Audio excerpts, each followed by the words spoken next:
मैंने सवाल उठाया था क्या जम्मू में भी आईआईटी और आईआईएम जैसे आधुनिक शिक्षा संस्थान क्यों नहीं बन सकते। वो वायदे हमने पूरे करके दिखाए। ये मैं आप टाटा के जो मालिक है ना, उनकी मैं एक पुरानी बात बताता हूँ। उनके दिल में यही है कि हमने तरक्की करनी है, इसीलिए तो उनके झंडे के ऊपर पहिए का निशान है। पहिए का मतलब है कि ये माशी तरक्की चलनी चाहिए। तो वहाँ पर लोगों की जो है वो मारा जाता है, बहुत सी आवाम को मारा जाता है। इंडिया के अंदर नहीं, यहाँ पर पाकिस्तान के अंदर पाकिस्तान का जो कश्मीर है। कश्मीर का मैडम वही मुद्दा है जो पाकिस्तान का मुद्दा है। क्या मुद्दा है? मुद्दा ये है, हम कौन से आज़ाद फिर रहे हैं।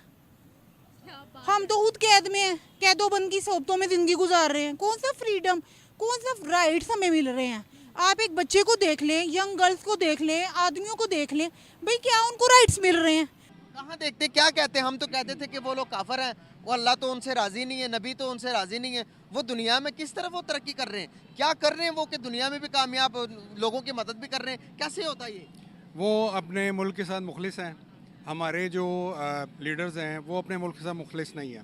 मेरे ख्याल में तो कश्मीर में जुल्म हो रहा है, डेफिनेटली, बिल्कुल ऐसे। जहाँ जुल्म होता है वहाँ 32 हजार करोड़ की इन्वेस्टमेंट तो नहीं होती। वहाँ पर तो वर्ल्ड क्लास के हक में बोल रही हैं, मोदी साहब के हक में बोल रही मैं हैं। फैक्ट्स पे बात कर रही हूँ, मैं किसी के हक में बात नहीं करूंगी, मैं फैक्ट्स पर बात कर रही हूँ। लेकिन हमें क्यों नजर नहीं आ रहा है यहाँ पर। हम तो आए दिन न्यूज में ये सुन रहे हैं कि उनके साथ बहुत जुल्म हो रहा है।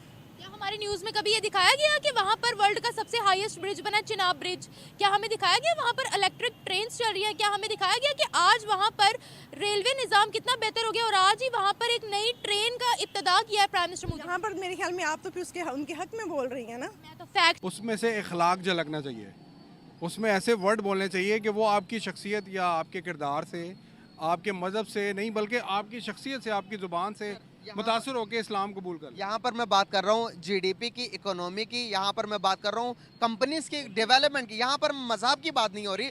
मजहब और ये डेवलपमेंट दोनों एक डिफरेंट चीज़ है कि नहीं? ऐसे अलग अलग है, यहाँ पर हम कंफ्यूज हैं कि बीच में ले आते हैं सबको। ऐसे ही है।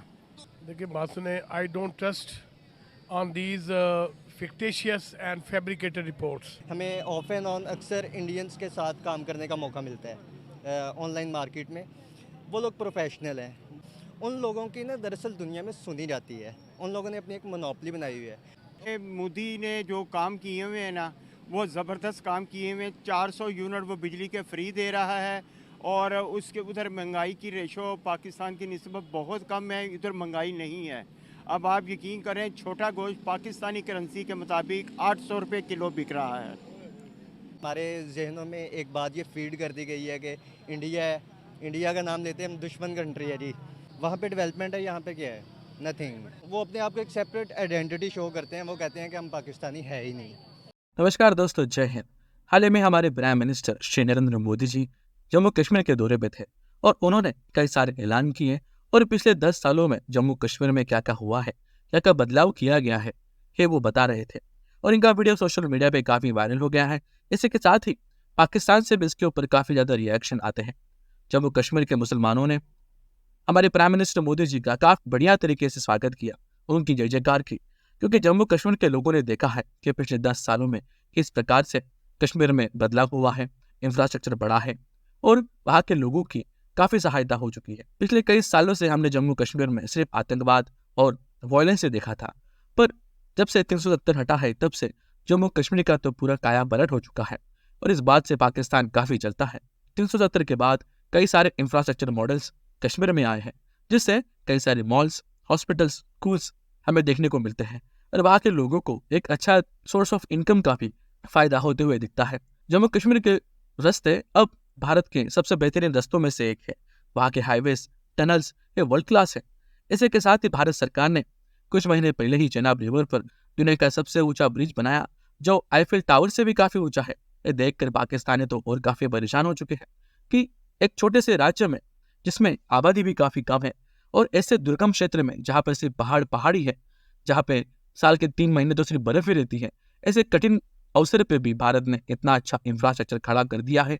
ये पाकिस्तान के लिए काफी शर्म की बात है और पाकिस्तान को चौंकाता भी है कि भारत ने कश्मीर में ऐसा बड़ा बदलाव कैसे करके दिखाया।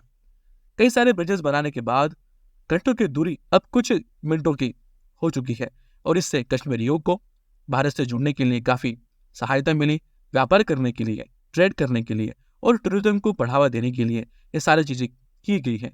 और इसके पहले भी लेह का एयरपोर्ट काफ़ी बड़ा बना दिया है, जिससे वहाँ की कनेक्टिंग फ्लाइट्स और भारतीय लोगों को टूरिज्म के हिसाब से लेह जाने के लिए भी काफ़ी मदद हो गई है।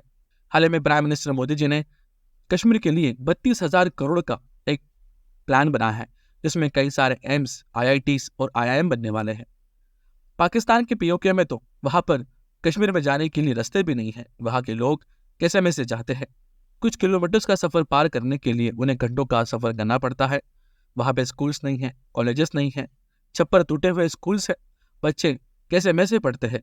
वहाँ पे हॉस्पिटल्स नहीं हैं, डॉक्टर्स नहीं हैं और यहाँ तक कि वहाँ के लोगों को अच्छा रोजगार नहीं है। जब वहाँ के लोग भारत के कश्मीर को देखते हैं तब वो परेशान हो जाते हैं कि यहाँ के लोगों का रोजगार कितना अच्छा है, यहाँ पे टूरिज्म कितना अच्छा है, यहाँ पे स्कूल्स, कॉलेजेस, हॉस्पिटल्स, इंफ्रास्ट्रक्चर इतना सही बना दिया है कि लोगों को जीने के लिए काफ़ी आसानी होती है। और इसी के साथ ही पिछले 10 सालों में इंफ्रास्ट्रक्चर को बढ़ाने के बाद हमारे कश्मीर में इतना अच्छे से टूरिज्म बढ़ चुका है कि वहाँ के लोगों का अब इनकम लगभग 2 से 3 गुना बढ़ चुका है। होटल्स 2-2 महीना वेटिंग पे रहते हैं। डल झील में जाने के लिए लोगों को 2 महीने की एक्स्ट्रा एडवांस बुकिंग करना पड़ता है। फिर जब पाकिस्तानी देखते हैं तब उन्हें ऐसा लगता है कि वो किसी नरक में रहते हैं, जहाँ पर ना कोई कनेक्टिविटी है, ना वहाँ पे कोई 4G या 5G है। अभी भी वहाँ के लोग 2G और 3G यूज़ करते हैं। पूरे पाकिस्तान में अब तक भी 4G नहीं आया है और अब हम भारतीय लोग ऑलमोस्ट 5G तक पहुँच गए हैं और 6G भी जल्दी आ चुका है। पाकिस्तान चाहे कितने भी कोशिश करे भारत को बदनाम करने के लिए, पर भारत ने एक ऐसा एग्जाम्पल सेट करके रखा है कि जैसे सारी दुनिया को पता है कि भारत कितना स्ट्रांग है और हमारे एग्जाम्पल से दुनिया को दिखाते हैं कि भारत इन सारी चीज़ों में कितना आगे है। दूसरी ओर हाल ही में खबर एक ऐसी आती है कि टाटा का जितना शेयर कैपिटल है पूरे पाकिस्तान के GDP से कई ज़्यादा है।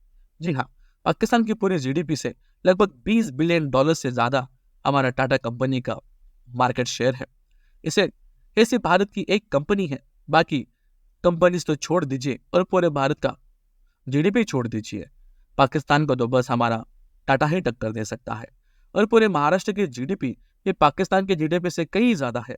पाकिस्तान परेशान हो जाता है सुनकर कि भारत के एक ही स्टेट का GDP पाकिस्तान के पूरे देश के GDP से कहीं ज़्यादा है। ये देखकर पाकिस्तानियों को होश उड़ते हैं। पाकिस्तान इन सारी बातों को एक्सेप्ट करना भूल जाता है और बस चीन के गुण गाते रहता है। पाकिस्तान की ये हरकतें पाकिस्तान को आने वाले समय में काफ़ी मुश्किलें देने वाली हैं और पाकिस्तान इस बात से भी काफ़ी जलता है कि मुसलमान देशों से भारत के संबंध कितने अच्छे हैं। हाल ही में अबू धाबी में हिंदू मंदिर बना है, जिससे हम सारे भारतवासी काफ़ी खुश हैं और UAE में रह रहे 60 लाख भारतीय लोगों के लिए ये काफ़ी खुशी की बात है। पर पाकिस्तान दूसरी ओर जलता है कि मुसलमान देश में एक हिंदू मंदिर कैसे बन सकता है। हम भारत की UAE, सऊदी अरेबिया और कई सारे मुसलमान देशों से अच्छे संबंध क्यों है, इस पर वो चिंतित होता है। आइए देखते हैं इस वीडियो में। अगर आपको हमारा वीडियो पसंद आता है तो हमारे चैनल को सब्सक्राइब कीजिए। धन्यवाद। जय हिंद।